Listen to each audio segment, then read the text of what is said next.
Hello and welcome back to the next entry of the design library. Today we will play A Short Hike. A Short Hike is a cozy game centered around this bird character, and it has light Metroidvania elements that allow you to progress further and further up the mountain. These will usually be tied to small, wholesome story elements like finding a shovel for someone that is currently building a sand castle, and he will trade it to you for a larger shovel that he can't really use. So you can dig up treasures, as you've just seen. The other big element here are the feathers. You can see one on the bottom of the corner. It's allow you to double jump or climb like walls higher. And you collect more and more of these feathers as you progress through the game. So the main progression humber will usually be this object. And essentially encourages you to discover more and more bits of the island until you found all of them. And at least enough to climb up the mountain. The short story summary is that you play a teenager that is currently trying to get a connection with a cell phone, but the only place that is likely to have a connection for this is the top of the mountain. So you're encouraged to go up there to have access to your usual dose of internet every day, or usual dose of social media every day. On the way up there, you will encourage multiple people camping, just enjoying the mountainside, and bit by bit, your character will also start enjoying having like a connection to nature. So in this case, we will talk to this squirrel girl. She's trying to participate in a marathon, but lost her lucky headband, and you will get a quest to collect this.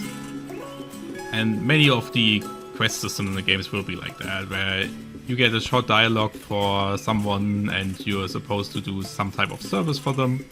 And this will usually be just a small adventure, and in the end you get a reward that allows you to perform new things. And through the ability to perform new things, you will then progress up the mountain and uncover different stages.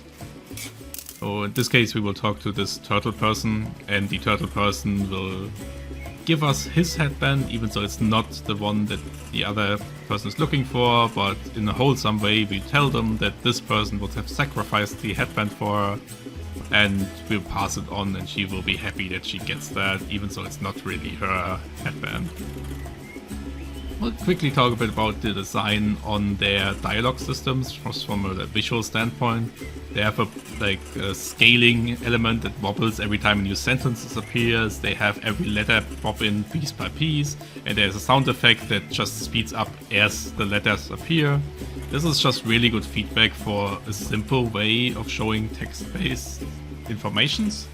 And usually it's quite engaging for the players. Like, if you set up your text and dialogues in this way, this will usually be something that already feels like you're part of the conversation, will encourage your players way more to actually read the text. It's really well done here.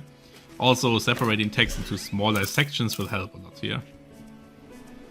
So now I'm starting to walk around a bit in the area.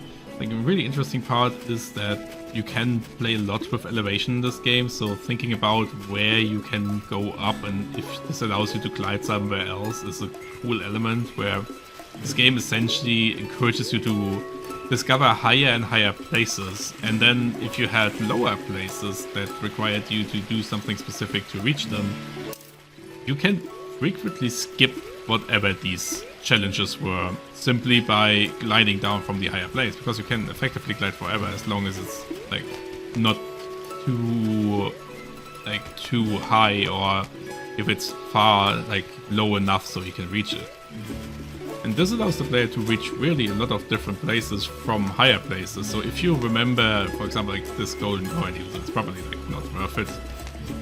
You can go from really up high the mountain and then glide down here to specifically this spot, and whatever the challenge was to get up here will no longer apply. So for this example, you need a specific amount of climbing material, so especially around feathers to get up there, but if you come from higher up, you can just go there. It's a really cool way of having your main progression being tied to climbing up the mountain, and then this is automatically resolving other issues that you had beforehand, at least some of them. So here we go back to the conversation with the rabbit girl, and again, just have a look at how nicely this flows for the different dialogue options. And we will give her the headband. She will be really happy about the situation because she actually liked this turtle person, has a lot of respect for him. And this essentially just gives us access to the running shoes, which allow us to run faster, but they will also consume our golden feather resources. We can't run forever. And also there's also these Metroidvania elements where you can already spot a few things that you can interact with later. So in some places you find these saplings, and there will be tools later on to interact with these, but for now they are just teaser points where you know, hey, here's something, but I don't exactly know how to interact with them yet. And here's what I'm talking about. It's like, oh, I found this like higher mountain, and this allows me to go up to this mountain and then interact with this rock. I couldn't figure out exactly what's up with it. Every time you use the shovel on it, you get a coin. Maybe that's just it. But, yeah. Similar to many other games in the style, also has loads of secrets. So sometimes if you just grab the shovel and like, try to find something in a random area, there's just a chest there. So sometimes it's just worth it to dig in locations that don't have any indicators. And chests usually give you money, and money can then be traded in with certain NPCs for some elements. It's also usually tied into things that feel like the story quests, where instead of this rabbit girl asking for a headband, some character just say, hey, if you give me this money, this amount of money, you can have that thing that I have. And then obviously a huge factor of this entire game is the art style, and you slowly progressing through it in just a really, like, in a slow but lovely manner. So you get into a situation of just really appreciating what this entire mountain looks like and what you can do here.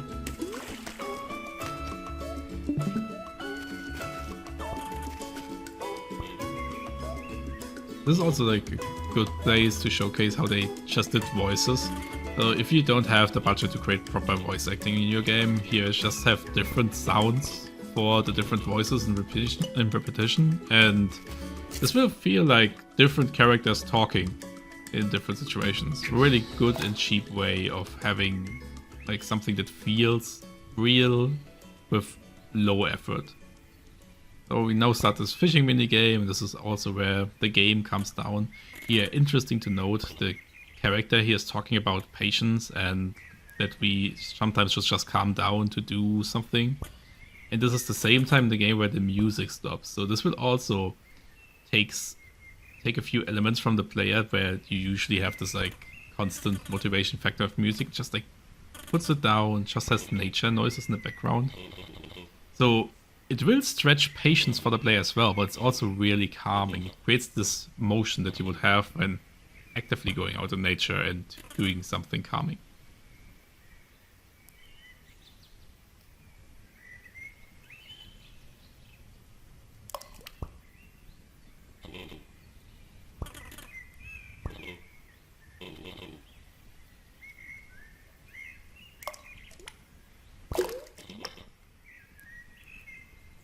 And then I screw up the fishing minigame by walking forward towards the water.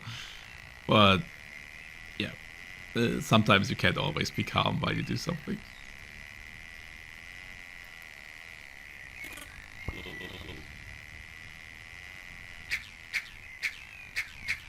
Here goes.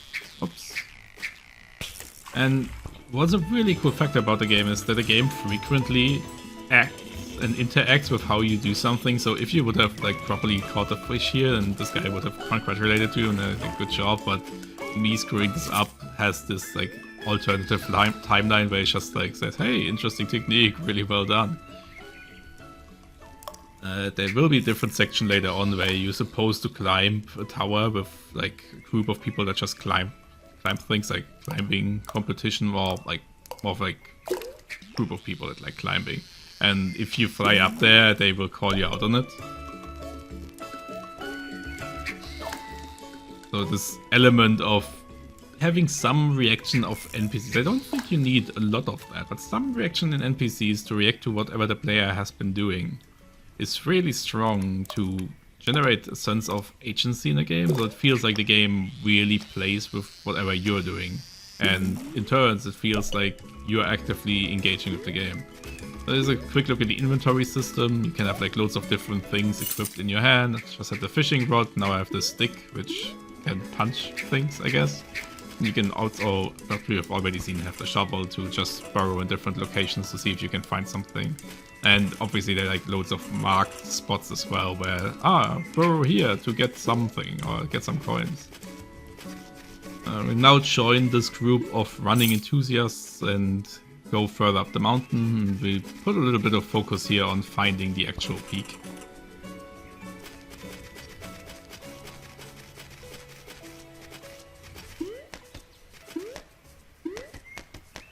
And here in a bit of a snowy area, which will become a mechanic later on that will somewhat limit the player's capabilities. So you have the really deliberate and free area down here where you can just kind of do whatever you want as long as you have enough feathers, and up the mountain becomes a little bit more platformy, which requires you to be smart about your resources, at least for the beginning.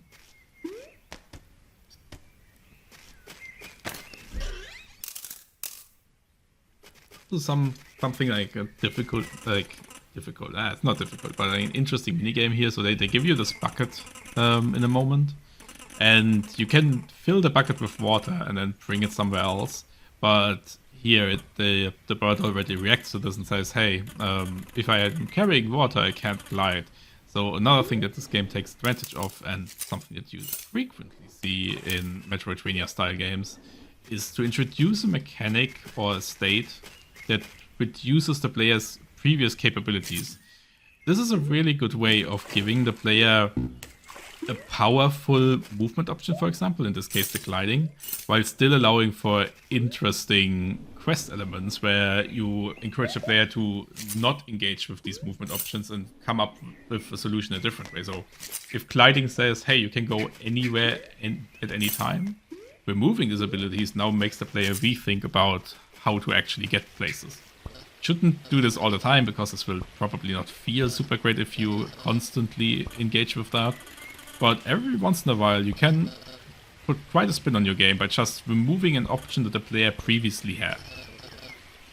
So here we talk with this shake-up guy, who requires way too much money for a new feather, but we have the money, so we'll get it. And then we will cruise around the mountain and see what we can find on the other side.